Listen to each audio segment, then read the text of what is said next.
ಈಶ್ವರನ ಫ್ಲೆಕ್ಸ್ಗೆ ಬೆಂಕಿ ಹಚ್ಚಿದ್ದಾರೆ ಕಿಡಿಗೇಡಿಗಳು. ಇದು ದಾವಣಗೆರೆಯಲ್ಲಿ ಆಗಿರುವಂತಹ ಘಟನೆ. ದಾವಣಗೆರೆಯ ಹೊನ್ನಾಳಿ ತಾಲೂಕಿನ ಸಾಸುವೆಹಳ್ಳಿ ಗ್ರಾಮದಲ್ಲಿ ಈ ಘಟನೆಯಾಗಿದೆ. ದಾವಣಗೆರೆ ಜಿಲ್ಲೆಯ ಹೊನ್ನಾಳಿ ತಾಲೂಕಿನ ಸಾಸುವೆಹಳ್ಳಿಯಲ್ಲಿ ನಿನ್ನೆ ರಾತ್ರಿ ಈಶ್ವರನ ಫ್ಲೆಕ್ಸ್ಗೆ ಯಾರೋ ಬೆಂಕಿ ಹಾಕಿದ್ದಾರೆ ಕಿಡಿಗೇಡಿಗಳು. ಕಲ್ಲೇಶ್ವರ ಕಾರ್ತಿಕೋತ್ಸವ ಹಿನ್ನೆಲೆಯಲ್ಲಿ ಫ್ಲೆಕ್ಸ್ಗಳನ್ನು ಅಳವಡಿಸಲಾಗಿತ್ತು. ಸೋಮವಾರದ ಕಾರ್ತಿಕೋತ್ಸವದ ಹಿನ್ನೆಲೆಯಲ್ಲಿ ಅಳವಡಿಸಲಾಗಿದ್ದಂಥ ಫ್ಲೆಕ್ಸ್ ಇದು. ಮಹಾದ್ವಾರದ ಬಳಿ ಹಾಕಿದಂಥ ಫ್ಲೆಕ್ಸ್ಗೆ ಯಾರೋ ಕಿಡಿಗೇಡಿಗಳು ಬಂದು ಬೆಂಕಿ ಹಚ್ಚಿದ್ದಾರೆ. ಇವರೆಲ್ಲರನ್ನು ಕೂಡ ಆದಷ್ಟು ಬೇಗ ಬಂಧಿಸಬೇಕು ಅಂತ ಹೇಳಿ ಸ್ಥಳದಲ್ಲಿ ಒಂದು ರೀತಿ ಬಿಗುವಿನ ವಾತಾವರಣ ಕೂಡ ನಿರ್ಮಾಣವಾಗಿದೆ. ಆಕ್ರೋಶಗಳು ವ್ಯಕ್ತವಾಗ್ತಾ ಇವೆ. ಸ್ಥಳಕ್ಕೆ ಹೊನ್ನಾಳಿ ಪೊಲೀಸರು ಭೇಟಿ ನೀಡಿ ಪರಿಶೀಲನೆಯನ್ನು ನಡೆಸಿದ್ದಾರೆ.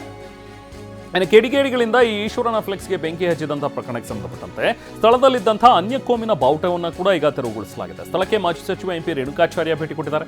ತಕ್ಷಣ ಕಿಡಿಗೇಡಿಗಳನ್ನು ಬಂಧಿಸಬೇಕು ಅನ್ನೋ ಆಗ್ರಹವನ್ನ ಮಾಡಿದ್ದಾರೆ.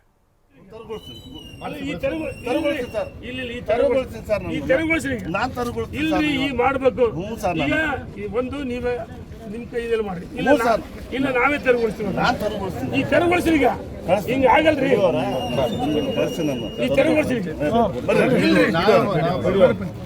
ಈಗ ಇದೈತಲ್ಲ 10 ನಿಮಿಷ ತೆರವುಗೊಳಿಸ್ಬೇಕು. ಈಗ ಇದು ಪಬ್ಲಿಷ್ ತಾನೆ. ಅವರು ಮಸೀದಿ ಹಾಕಿ ಮತ್ತೊಂದು ಹಾಕಿ ವಿರೋಧ ಆಯ್ತರ. ನಮ್ಮ ಹಿಂದೂ ದೇವಸ್ಥಾನ ಕೇಸರಿ ಕಟ್ಕೊಂತೀವಿ, ಅವ್ರು ಮಸೀದಿ ಕಟ್ಕೊಂತಾರೆ. ನಾವು ಏನು ಮಾಡೋಕ್ಕಲ್ಲ. ಇದು ಜಾತ್ಯತೀತ ದೇಶ, ಅದು ಆಗ್ಬಿಟ್ಟಿದ್ದು.